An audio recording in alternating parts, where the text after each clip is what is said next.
ز مرگی این غریبان گیرم امروز، ز داغی به طبیبان گیرم امروز.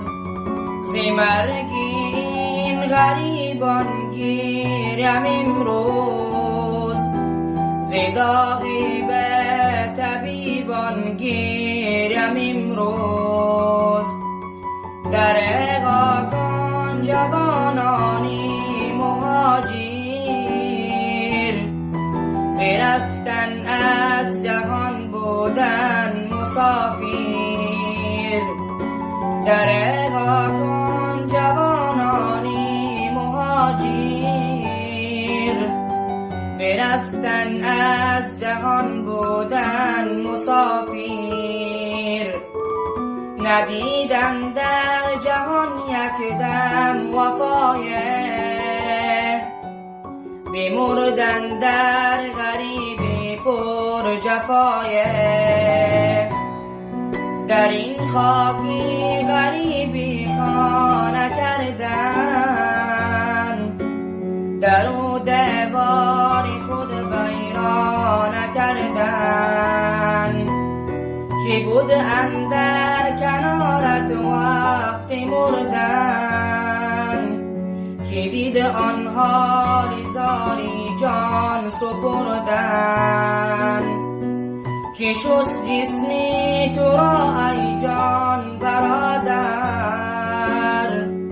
کی پیچانید کفن بر تو برادر.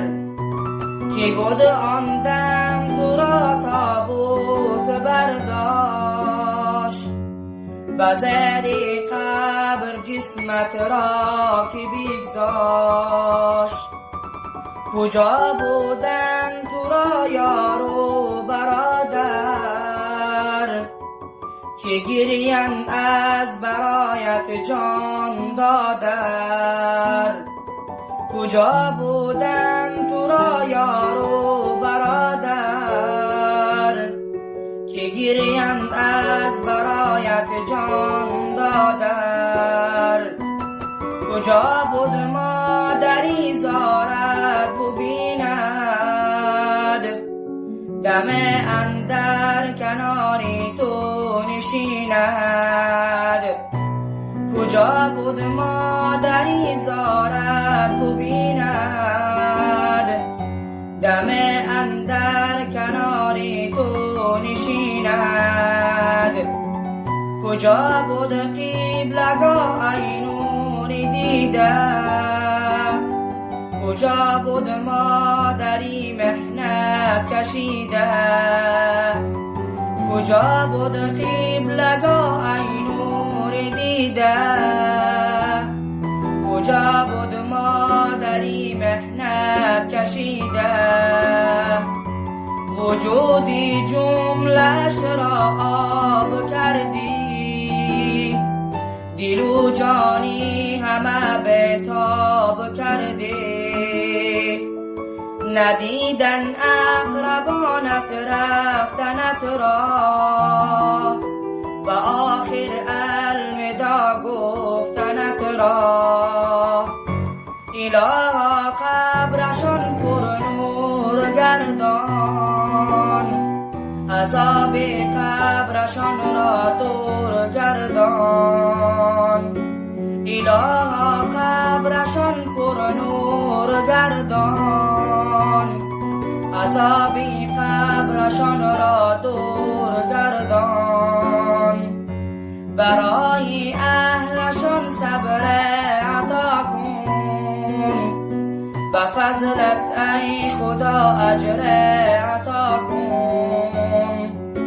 برای اهلشان صبر عطا کن، به فضلت ای خدا اجر عطا کن. ز مرگی این غریبان گیرم امروز، ز داغی به طبیبان گیرم امروز. در اغاکان جوانانی مهاجر، برفتن از جهان بودن مسافر، در غاکان جوانانی مهاجر، برفتن از جهان بودن مسافر. اللهم صل على محمد وآل محمد، صل على محمد وأصحاب محمد.